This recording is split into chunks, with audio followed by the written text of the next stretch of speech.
ਵਾਹਿਗੁਰੂ ਜੀ। ਸ਼ਲੋਕ ਮਹਲਾ ਤੀਜਾ। ਸਤਿਗੁਰ ਕੀ ਸੇਵਾ ਸਫਲ ਹੈ,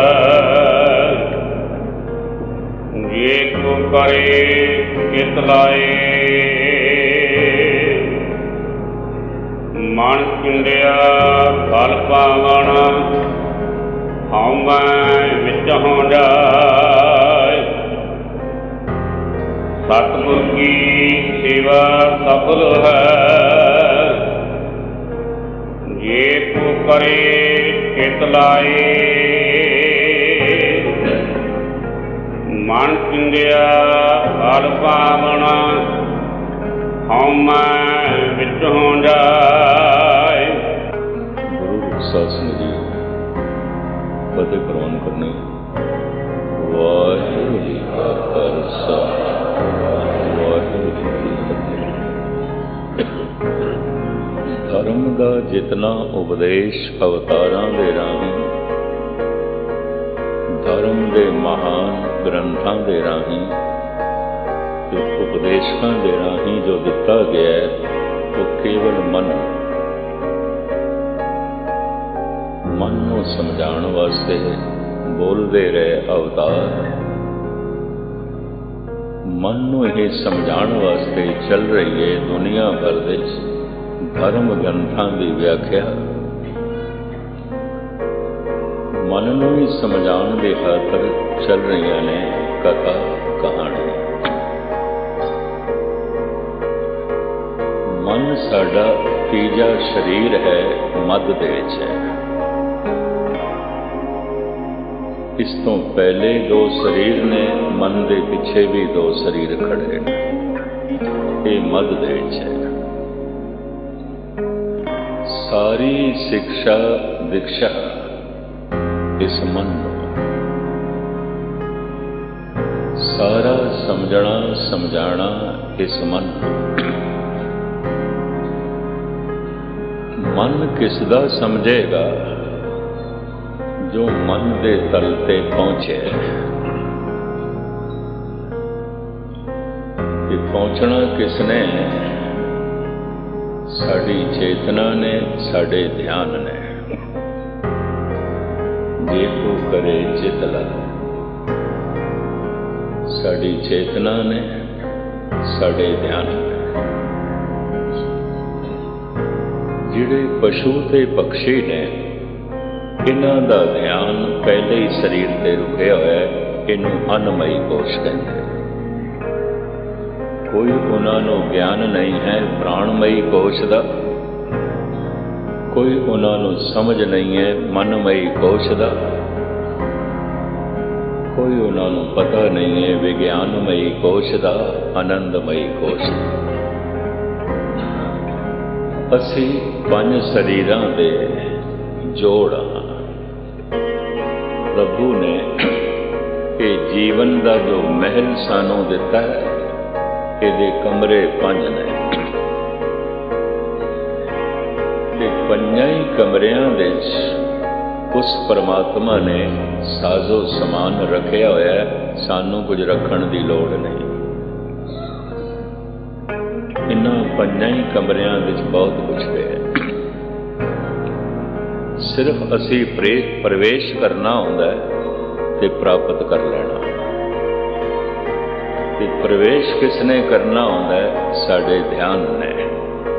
ਉਹ ਕਰੀਬਨ ਧਿਆਨ ਜ਼ਿਆਦਾ ਬਾਹਰ ਹੀ ਹੁੰਦਾ।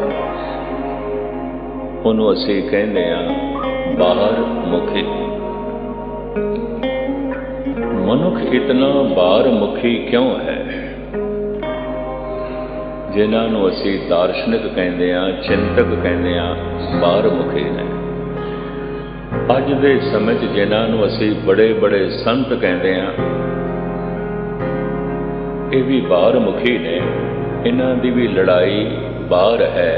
ਡੇਰਿਆਂ ਦੀ ਲੜਾਈ, ਜ਼ਮੀਨ ਜਾਇਦਾਦ ਦੀ ਲੜਾਈ, ਗੱਡੀਆਂ ਦੀ ਲੜਾਈ, ਕੁਰਸੀ ਦੀ ਲੜਾਈ, ਪ੍ਰਭਤਾ ਦੀ ਲੜਾਈ, ਡੇਰੇ ਦੇ ਮੁਖੀ ਪਣੇ ਦੀ ਲੜਾਈ, ਗੋਲੀਆਂ ਤੱਕ ਚੱਲਦੀਆਂ।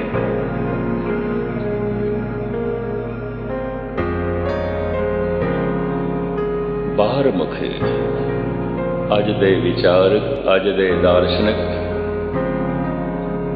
ਅੱਜ ਦੇ ਬੜੇ ਬੜੇ ਡੇਰੇਦਾਰ ਸੰਤ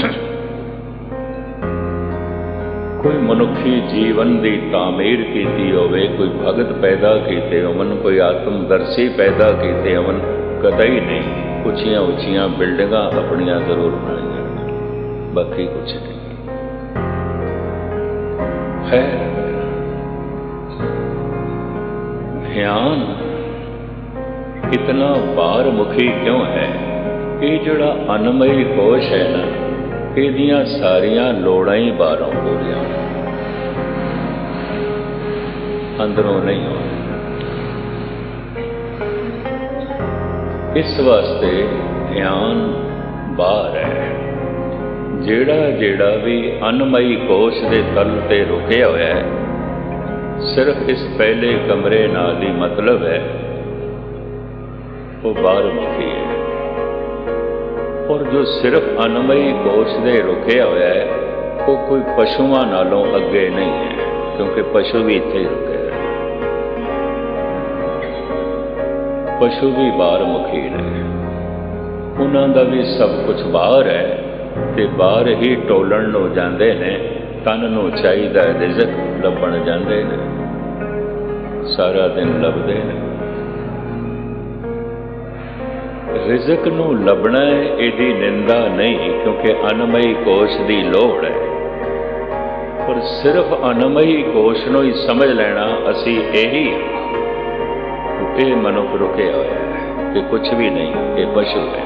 ਪਸ਼ੂ ਸਾਰੇ ਰੁਕੇ ਹੋਏ ਨੇ, ਬਨਸਪਤੀ ਸਾਰੀ ਰੁਕੀ ਹੋਈ ਹੈ, ਪੰਛੀ ਸਾਰੇ ਹੀ ਰੁਕੇ ਹੋਏ ਨੇ, ਕਰੀਬਨ ਮਨੁੱਖ ਵੀ ਰੁਕੇ ਹੋਇਆ ਹੈ। ਪਸ਼ੂ ਜੀ ਰਹੇ ਨੇ ਪਸ਼ੂਆਂ ਜੈਸੇ, ਪਛੜੇ ਹੋਏ, ਪਾਸ਼ ਦੇ ਬਜੇ ਹੋਏ। ਮਨੁੱਖ ਵੀ ਜੀ ਰਿਹਾ ਪਸ਼ੂਆਂ ਦੀ ਤਰ੍ਹਾਂ। ਇਸ ਵਾਸਤੇ ਮਨੁੱਖਤਾ ਦੇ ਇਸ ਚਮਨ ਦੇ ਕੋਈ ਸੋਹਣੇ ਸੋਹਣੇ ਫੁੱਲ ਨਹੀਂ ਖਿੜ ਰਹੇ। ਮਨੁੱਖਤਾ ਦੇ ਚਮਨ ਦੇ ਸਿਵਾਏ ਕੰਡਿਆਂ ਤੋਂ ਕੁਛ ਵੀ ਨਹੀਂ ਹੈ।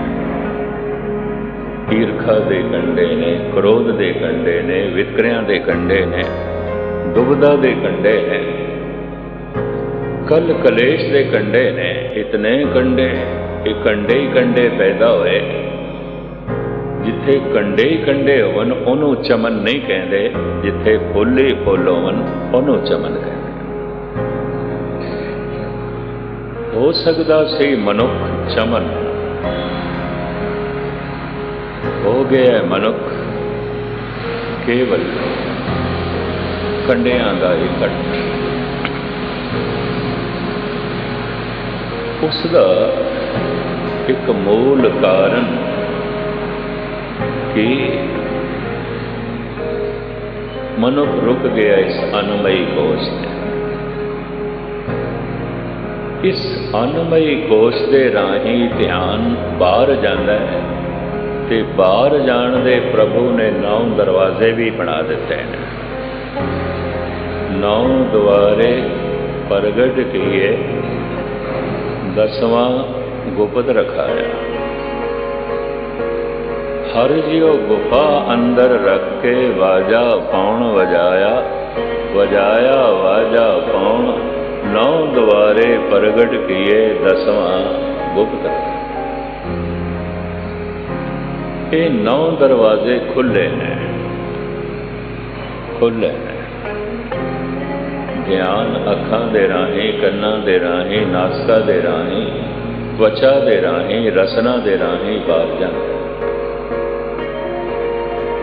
10ਵਾਂ ਗੁਪਤ ਰਖਾਇਆ, ਜਿਸ ਦੇ ਰਾਹੀਂ ਧਿਆਨ ਨੇ ਅਨਮਈ ਕੋਸ਼ ਨੂੰ ਛੱਡ ਕੇ ਅੰਦਰ ਦੀ ਦੁਨੀਆ ਦੇ ਵਿੱਚ ਪ੍ਰਵੇਸ਼ ਕਰਨਾ ਹੈ। ਉਹ ਦਰਵਾਜ਼ਾ ਬੰਦ ਹੈ, ਉਹਨੂੰ 10ਵਾਂ ਦੁਆਰ ਕਹਿੰਦੇ ਨੇ।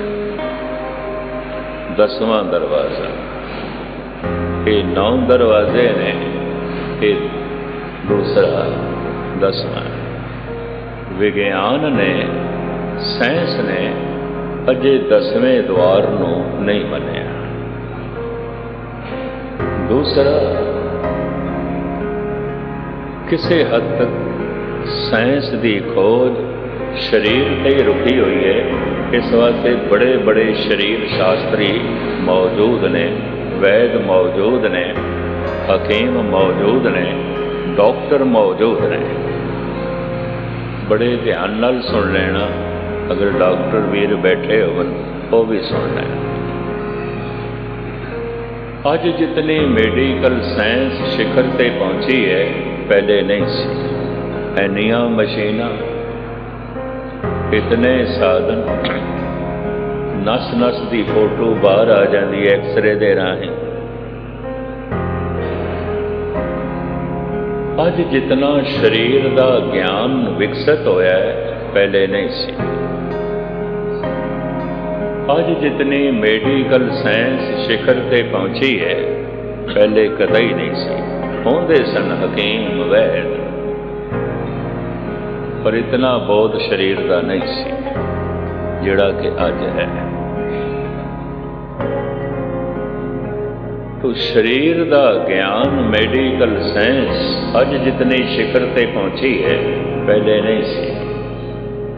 ਪਰ ਅੱਜ ਜਿਤਨੇ ਭਿਅੰਕਰ ਰੋਗ ਨੇ, ਪਹਿਲੇ ਨਹੀਂ ਸਨ। ਇਸ ਤਰ੍ਹਾਂ ਦੇ ਭਿਅੰਕਰ ਰੋਗ ਨਹੀਂ ਸਨ। ਔਰ ਸਵੈਮ ਇਹ ਸਾਇੰਟਿਸਟ ਕਹਿਣ ਲੱਗ ਪਏ ਨੇ 60% ਬਿਮਾਰੀਆਂ ਸਾਡੇ ਕਾਬੂ 'ਚ ਨਹੀਂ ਨੇ। ਨਹੀਂ, ਅਸੀਂ ਸਿਰਫ ਮਰੀਜ਼ ਨੂੰ ਬੇਹੋਸ਼ ਕਰ ਸਕਦੇ ਹਾਂ ਵਕਤੀ ਤੌਰ ਤੇ, ਉਸਦਾ ਪੀੜਾ ਨਾਲ, ਰੋਗ ਨਾਲ ਸੰਬੰਧ ਟੁੱਟ ਜਾਏ, ਜਾਂ ਥੋੜਾ ਜਿਹਾ ਦਬਾ ਸਕਦੇ ਹਾਂ ਰੋਗ ਨੂੰ ਮਿਟਾ ਨਹੀਂ ਸਕਦੇ। ਜਦ ਵੀ ਰੋਗ ਨੂੰ ਮਿਟਾਉਣ ਦੀ ਕੋਸ਼ਿਸ਼ ਕਰਦੇ ਹਾਂ, ਇਹ ਕੋਈ ਦੂਜਾ ਰੂਪ ਧਾਰਨ ਕਰ ਲੈਂਦਾ ਹੈ, ਜਿਹਨੂੰ ਉਹ ਨਾਮ ਦਿੰਦੇ ਨੇ ਸਾਈਡ ਇਫੈਕਟ ਹੋ ਜਾਂਦਾ ਹੈ। ਇੱਕ ਰੋਗ ਨੂੰ ਦਬਾਇਆ ਤੇ ਦੂਜਾ ਰੋਗ ਪੈਦਾ ਹੋ ਗਿਆ। ਮੈਡੀਕਲ ਸਾਇੰਸ ਇਸ ਤੇ ਪਹੁੰਚੀ। ਰੋਗ ਮਿਟਦਾ ਕੋਈ ਨਹੀਂ, ਜਦ ਵੀ ਅਸੀਂ ਮਿਟਾਉਣ ਦੀ ਕੋਸ਼ਿਸ਼ ਕਰਦੇ ਹਾਂ, ਉਹ ਦੂਜਾ ਰੂਪ ਧਾਰਨ ਕਰ ਲੈਂਦਾ ਹੈ, ਉਹ ਦੂਜੇ ਰੂਪ ਦੇ ਵਿੱਚ ਪ੍ਰਗਟ ਹੁੰਦਾ ਹੈ। ਇਹ ਸੱਚਾਈ ਸਾਇੰਟਿਸਟ ਕਬੂਲ ਕਰਨ ਲੱਗ ਪਏ ਨੇ ਕਿ ਚੰਗੇ ਲੱਛਣ ਨੇ, ਕਿ ਠੀਕ ਲੱਛਣ। ਤੋਂ ਮੈਂ ਅਰਜ਼ ਕਰਾਂ, ਸਾਰਾ ਗਿਆਨ ਸਰੀਰ ਦੇ ਤਲ ਤੇ ਰੁਕਿਆ ਹੋਇਆ ਹੈ, ਇੱਥੇ ਹੀ ਰੁਕਿਆ ਹੈ।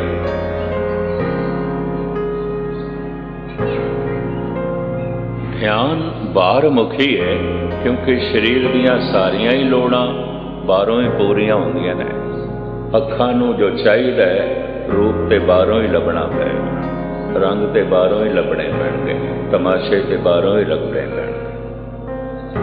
ਕੰਨਾਂ ਨੂੰ ਕੋਈ ਗੀਤ ਸੰਗੀਤ ਚਾਹੀਦਾ ਹੈ, ਬਾਹਰੋਂ ਹੀ ਲੱਭਣਾ ਪਏਗਾ।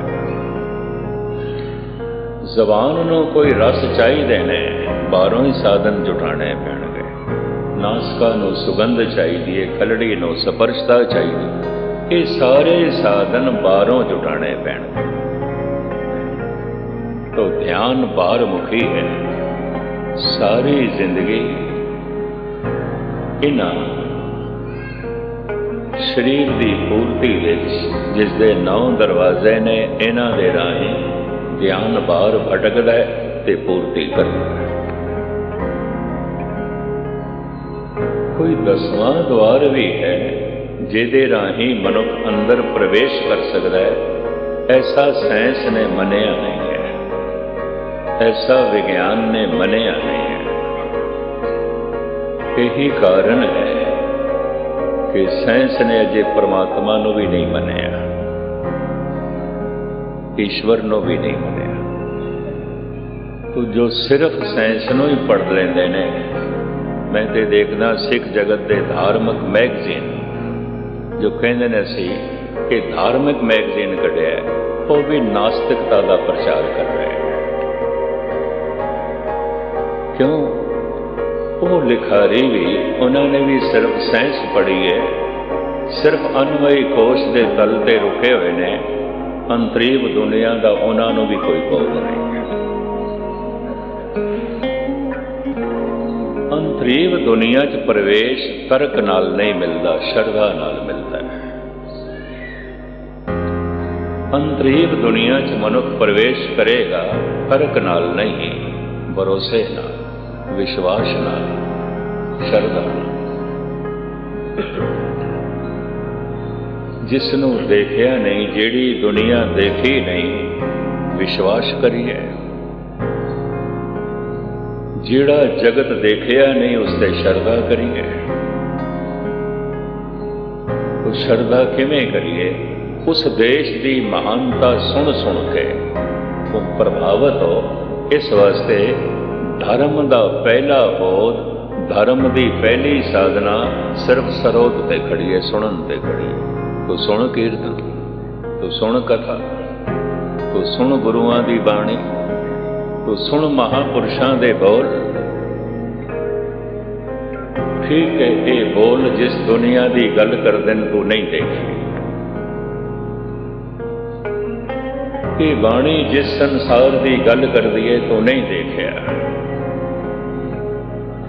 ਪਰ ਭਰੋਸਾ ਕਰ, ਭਰੋਸਾ ਕਰ।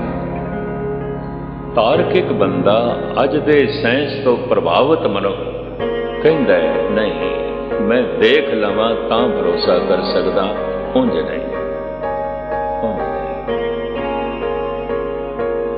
ਜੋ ਮੈਂ ਦੇਖਿਆ ਹੀ ਨਹੀਂ, ਉਹ ਅੰਧ ਵਿਸ਼ਵਾਸ ਹੈ। ਜੇ ਮੈਂ ਭਰੋਸਾ ਕਰਾਂ, ਵਿਸ਼ਵਾਸ ਕਰਾਂ, ਜੋ ਮੈਂ ਦੇਖਿਆ ਹੀ ਨਹੀਂ ਤੇ ਭਰੋਸਾ ਕਰਾਂ, ਉਹ ਤੇ ਅੰਧ ਵਿਸ਼ਵਾਸ ਹੈ, ਉਹ ਤੇ ਬਲਾਈਂਡ ਫੇਥ ਹੈ।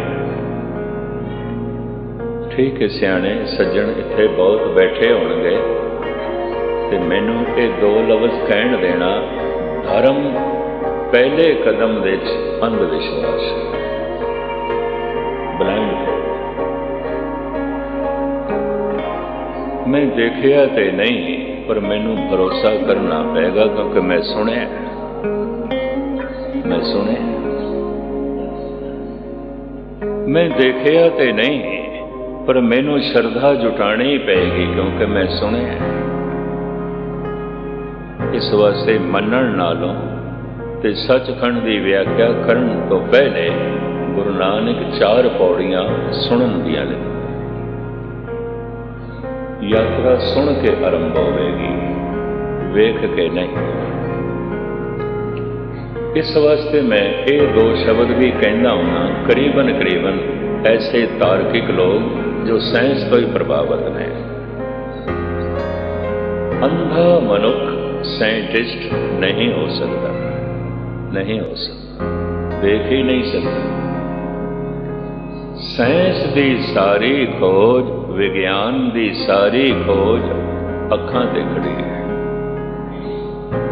ਪਦਾਰਥ ਨੂੰ ਵੇਖ ਹੀ ਨਹੀਂ ਸਕਦਾ ਤੇ ਪਦਾਰਥ ਦੀ ਪੜਚੋਲ ਕੀ ਕਰੇਗਾ?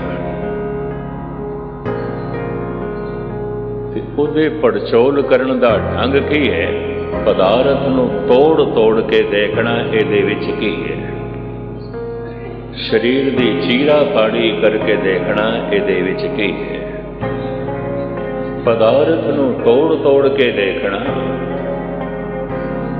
ਔਰ ਪਦਾਰਥ ਦੇ ਆਖਰੀ ਹਿੱਸੇ ਤੱਕ ਪਹੁੰਚਣਾ, ਇਹ ਸਾਰੀ ਖੋਜ ਉਹਨਾਂ ਦੀ ਅੱਖਾਂ ਤੇ ਖੜੀ ਹੈ। ਇਸ ਵਾਸਤੇ ਮੈਂ ਕਹਿੰਦਾ ਹੁੰਦਾ, ਅੰਧਾ ਮਨੁੱਖ ਸਾਇੰਟਿਸਟ ਨਹੀਂ ਹੋ ਸਕਦਾ, ਅੰਧਾ ਮਨੁੱਖ ਵਿਗਿਆਨਕ ਨਹੀਂ ਹੋ ਸਕਦਾ। ਕਿਵੇਂ ਸਰੀਰ ਦੀ ਚੀੜਾ ਫਾੜੀ ਕਰੇਗਾ? ਕਿਵੇਂ ਪਦਾਰਥ ਨੂੰ ਤੋੜ ਤੋੜ ਕੇ ਉਹਦੇ ਰਾਜ਼ ਨੂੰ ਜਾਣੇਗਾ? ਇਸ ਵਾਸਤੇ ਮੈਂ ਅਰਜ਼ ਕਰਾਂ, ਸਾਰੇ ਦਾ ਸਾਰਾ ਵਿਗਿਆਨ ਅੱਖਾਂ ਤੇ ਖੜਾ ਹੈ, ਧਰਮ ਅੱਖਾਂ ਤੇ ਨਹੀਂ ਖੜਾ, ਕਤਈ ਨਹੀਂ ਖੜਾ। ਧਰਮ ਕੰਨਾਂ ਤੇ ਖੜਾ ਹੈ, ਸੁਣਦਾ ਹੈ। ਇਸ ਵਾਸਤੇ ਮੈਂ ਕਹਿ ਦਿਆਂ, ਜੋ ਅੰਧਾ ਹੈ ਸਾਇੰਟਿਸਟ ਨਹੀਂ ਹੋ ਸਕਦਾ, ਜੋ ਬਹਿਰਾ ਹੈ ਉਹ ਸੰਤ ਨਹੀਂ ਹੋ ਸਕਦਾ।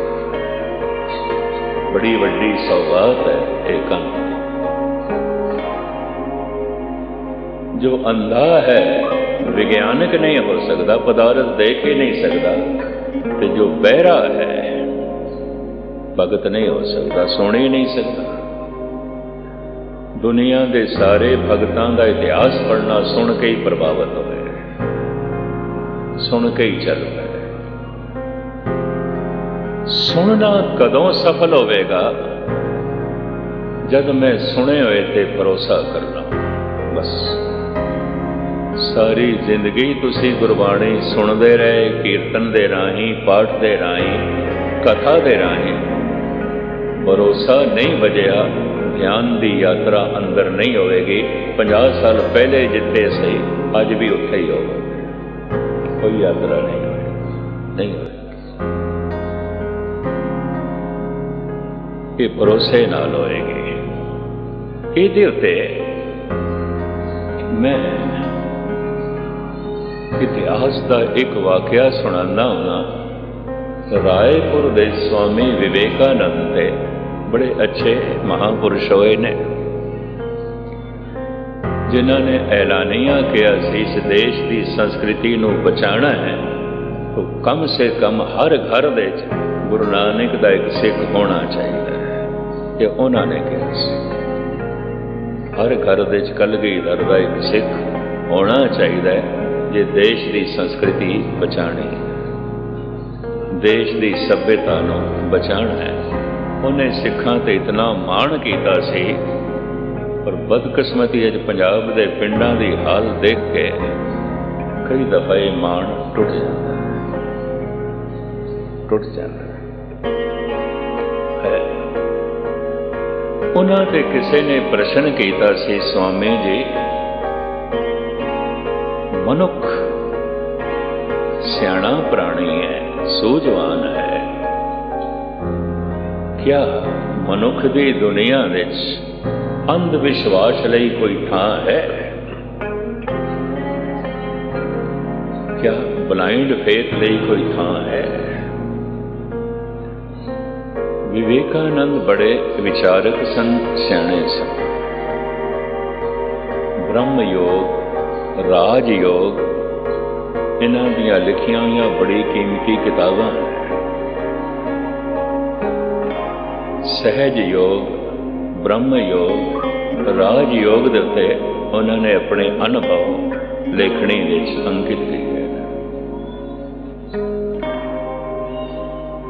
जब उसने ये तर्क खड़ी की थी, ब्लाइंड फेथ, स्वामी जी क्या मनुख नूं इसकी लोड़ है?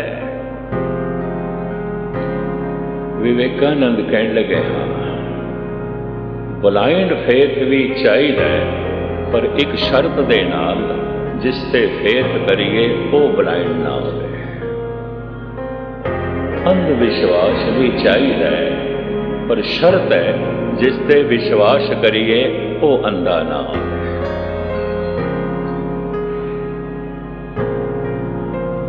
सो जाखे ते अंध विश्वास भी कर लिया तो लाभकारी होगा, अंधे ते विश्वास भी कर लिया तो भटकन तो बिना और कुछ भी नहीं, कुछ भी नहीं। चाहिए अंधविश्वास, शर्त जिसते विश्वास करिए वो अंधा ना होवे। परमात्मा दे ते अखरी अर्थ ने परम प्रकाश, परम शक्ति।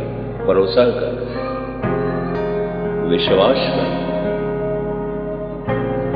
लेकिन तार्किक कह देगा, साइंटिस्ट कह देगा, असी तो उस पर भरोसा करते हैं जो दिखाई देगा, खोज करते हैं, खोज करते हैं, जो लभ पैंदा उस पर भरोसा करते हैं, दूसरे पे है।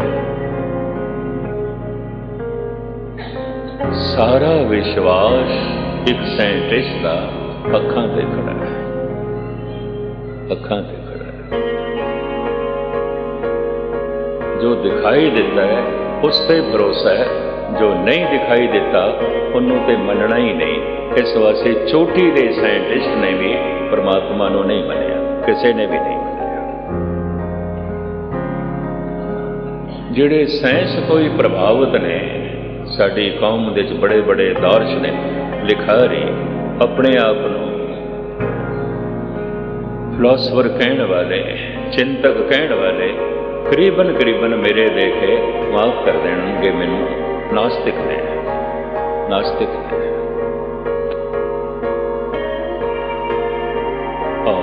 ਸ਼ਰਧਾ ਨੂੰ ਮੂਰਖਤਾ ਕਹਿੰਦੇ ਨੇ, ਵਿਸ਼ਵਾਸ ਨੂੰ ਮੂਰਖਤਾ ਕਹਿੰਦੇ ਨੇ, ਕਿਉਂਕਿ ਅੰਧ ਵਿਸ਼ਵਾਸ ਵੇਖਿਆ ਨਹੀਂ, ਵਿਸ਼ਵਾਸ ਕਰੀ ਜਾਂਦੇ। ਹੁਣ ਮੈਂ ਫਿਰ ਦੁਹਰਾਵਾਂ, ਸਾਇੰਸ ਦੀ ਸਾਰੀ ਖੋਜ ਇਹਨਾਂ ਦੋ ਅੱਖਾਂ ਤੇ ਖੜੀ ਹੈ। ਧਰਮ ਦੀ ਸਾਰੀ ਖੋਜ ਇਹਨਾਂ ਕੰਨਾਂ ਤੇ ਖੜੀ ਹੈ। ਜੋ ਦੇਖ ਨਹੀਂ ਸਕਦਾ ਸਾਇੰਟਿਸਟ ਨਹੀਂ ਬਣ ਸਕਦਾ, ਜੋ ਸਰੋਤਾ ਨਹੀਂ, ਸੁਣ ਨਹੀਂ ਸਕਦਾ, ਸੰਤ ਨਹੀਂ ਬਣ ਸਕਦਾ, ਨਹੀਂ ਬਣ ਸਕਦਾ। ਤੁਸੀਂ ਕਦੀ ਆਪਣੇ ਮਨ ਤੋਂ ਪੁੱਛ ਲੈਣਾ, ਅਗਰ ਥੋੜਾ ਬਹੁਤ ਕਿਸੇ ਦਾ ਕੋਈ ਭਰੋਸਾ ਵਜਿਆ ਹੋਵੇਗਾ, ਸੁਣ ਕੇ ਹੀ ਵਜਿਆ ਹੋਵੇਗਾ। ਅਜੇ ਦੇਖਿਆ ਤੇ ਕੁਛ ਵੀ ਨਹੀਂ, ਸੁਣ ਕੇ। तो जो बहरा है संत नहीं हो सकता। दुनिया के इतिहास ਦੇ एक संत भी ऐसा नहीं मिलता जिहदे बारे पढ़न नूं मिले बहरा से, पर दुनिया का इतिहास भरिया पिया हैगा ते अंधा सी पर संत है, भगत सूरदास। चंगे चंगे कुछ नाबीन मनुख, चंगे संत भगत आत्मदर्शी देखे गए हैं। इस तो एक गल स्पष्ट हो गई है, धर्म इन्हां अखां ते नहीं खड़ा, कन्नां ते खड़ा। और मैं अक्सर अर्ज करदा, अगर शब्द गुरु है तो सुन के गुरु नाल संबंध जुड़ेगा, वेख के नहीं जुड़ेगा। सुन के मत्था टेके ते भज गए, सुनिया ते है ही नहीं। रुमाला चुको दर्शन करने ने, नहीं गुरमुखा, जो बाणी का पाठ हो रहा है इनू सुनना ही दर्शन करना। स्रोत दर्शन, सरवन दर्शन। अखां नाल वेखना जितना आसान है, कन्नां नाल सुनना उतना आसान नहीं है, कतई नहीं है। बिखे नाद सुन करन मन बीना, हर जस सुनत मन आलस कीना। कोई गंदा गीत गा रहा है, किसी वक्त मेरे नाल एक दो चंगे गायक चलते सन। एक तो बच्ची सी, समाजिक तौर पर रिश्ते भी बड़े नेड़े, पर अज वो फिल्म सिंगर हो गई। वो गायक भी शिखर ते पहुंचे हैं। उस गायक ने तो मैनू कहा, ज्ञानी जी थोड़े नाल जिंदगी भर भी असी गाते रहते ते साडी जोगी पक्का मकान नहीं बननी सी। हुण हिंदुस्तान के हर वड्डे शहर दे साडा महल है, अपना मकान।